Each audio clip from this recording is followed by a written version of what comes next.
Let's start with the most famous one. You can read 23, 12 to 14. So embryology. Yes, embryology. Because that's probably the most famous one. Mm-hmm.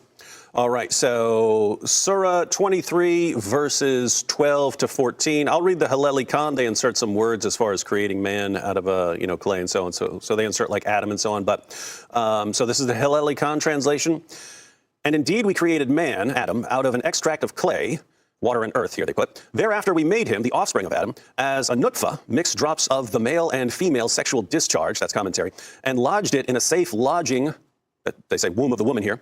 Then we made the nutfa into a clot, a piece of thick coagulated blood. Then we made the clot into a little lump of flesh. Then we made out of that little lump of flesh bones. Then we clothed the bones with flesh, and then we brought it forth as another creation. So blessed be Allah, the best of creators. Little side note, that was from Abdul Ibn Abi Sar, that blessed be Allah, best of creators. To summarize it, we have clay, we have a drop, a sperm drop, we have a clot, a blood clot, and then we have a lump of flesh, and then we have bones, and then we cover the bones with flesh.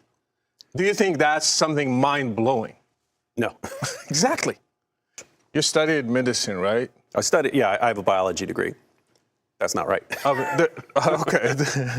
Did they teach you these stages? No, these are not the correct stages. It gets even worse when you go to what Muhammad said about them in the hadith, because he gives you a timeline. He says it's 40 days as the drop of fluid and then 40 days as the blood clot and so on. So that's like really, really wrong. The most, I say, the argument that was really debunked this for me is when I found out the Greeks had this before the Quran. Hippocrates, Aristotle, and then later Galen. Galen had them the same way, and Galen was before the Quran. So it was a spread common knowledge everywhere, including Arabia.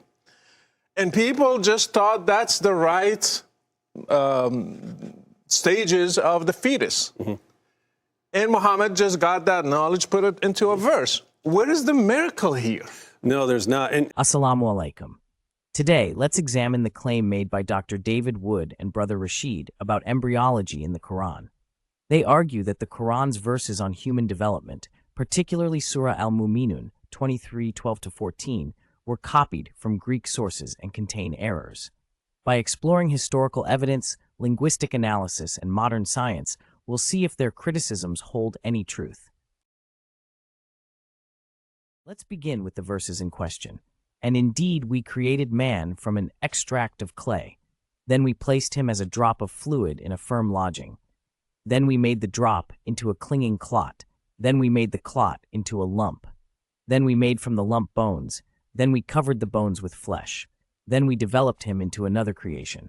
So blessed is Allah, the best of creators.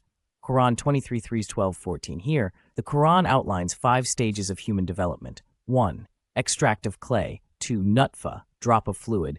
3. Alaka, clinging clot. 4. Mudga, chewed-like lump. 5. Formation of bones and covering with flesh. These stages parallel human embryonic development and offer remarkably accurate descriptions, given the knowledge available over 1,400 years ago. Dr. Wood and Rachid claim that Prophet Muhammad, peace be upon him, copied from Greek embryologists like Galen, who supposedly had similar descriptions. Let's analyze this claim. 1. Greek theories on embryology were scientifically flawed. Galen's errors. Greek embryologist Galen believed that the male semen transformed directly into the embryo, essentially negating the female's role. In contrast, the Quran refers to the nutfa as a drop of fluid, symbolizing a mixture, aligned with the fact that both male and female fluids contribute to conception, something science confirmed only much later. Aristotle's mistakes. Aristotle thought the embryo was formed from menstrual blood fertilized by male semen. The Quran says nothing about menstrual blood forming the embryo. It accurately refers to nutfa, which aligns with the fertilized zygote, the result of both male and female contribution. Number 2. Unique language in the Quran. The Quran's descriptions are unique and not found in Greek texts. It uses alaka, clinging clot. This word means something that clings and resembles a leech. Modern science confirms that the embryo attaches to the uterine wall, and at this stage, even looks like a blood clot, a description entirely absent in Greek works. Mugga, chewed-like lump. Around 4 weeks, the embryo resembles a lump with indentations, similar to a chewed substance, due to the developing somite structures. This remarkable description matches what we see in embryology today and is not found in ancient Greek descriptions. 3. Lack of Greek influence in Arabia. In the 7th century, Greek medical texts were not widely available in Arabia. Greek works, including Galen's, weren't translated into Arabic until centuries later. This makes it highly unlikely that Prophet Muhammad, peace be upon him, could access or use such texts. Let's now analyze each stage in the Quran, examining how it aligns with modern science. Nutfa, drop of fluid. The Quran describes the beginning of human life as a nutfa, or drop of fluid.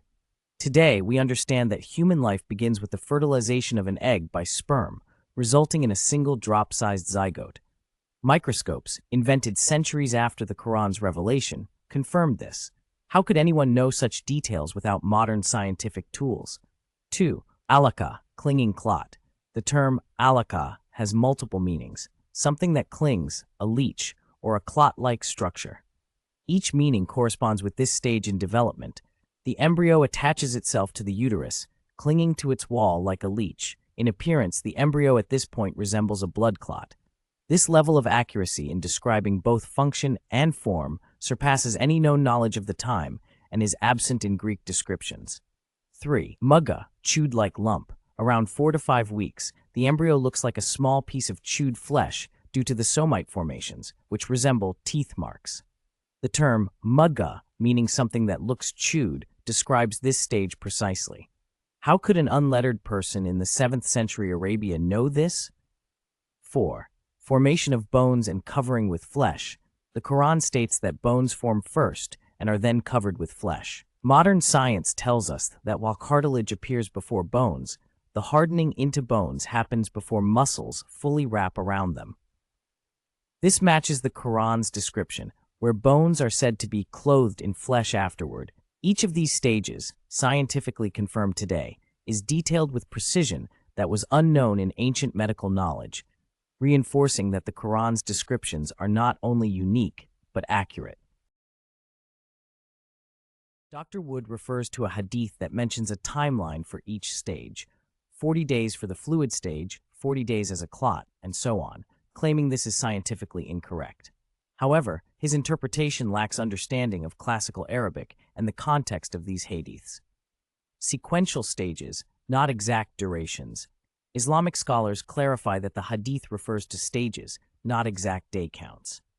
The hadith's purpose is to illustrate the sequence of development, not precise measurements in days. Arabic often uses 40 as a general term to represent completion or a significant phase, not an exact duration. Interpreting the hadith as a rigid scientific timeline shows a misunderstanding of the symbolic language often used in Arabic. 2. Understanding the Arabic language. In Arabic, numbers can be symbolic. The purpose of these hadiths is not to provide a scientific timetable, but to explain the stages of growth in the womb, emphasizing the spiritual journey from one phase to another. The Quran's verses on embryology reveal knowledge that aligns with modern scientific understanding in a way that surpasses any known descriptions from ancient cultures. Dr. David Wood and Brother Rachid's claims lack understanding of both the Quran's language and scientific accuracy. Where Greek philosophers made mistakes, the Quran's language is precise and reflects stages confirmed by science centuries after its revelation. Prophet Muhammad, peace be upon him, was unlettered, and in 7th century Arabia, medical knowledge of this detail was entirely absent. How could he have known these facts unless it was from a divine source? The Quran is not a book of science, yet it contains facts that science continues to confirm. Allah, the creator of all, knows the secrets of creation far beyond what humanity could imagine at the time. The Quran's guidance remains powerful, accurate, and timeless. Thank you for watching. If this video clarified the topic, please like, share, and subscribe to help spread this knowledge and counter misinformation. May Allah guide us all to truth. Assalamu alaikum.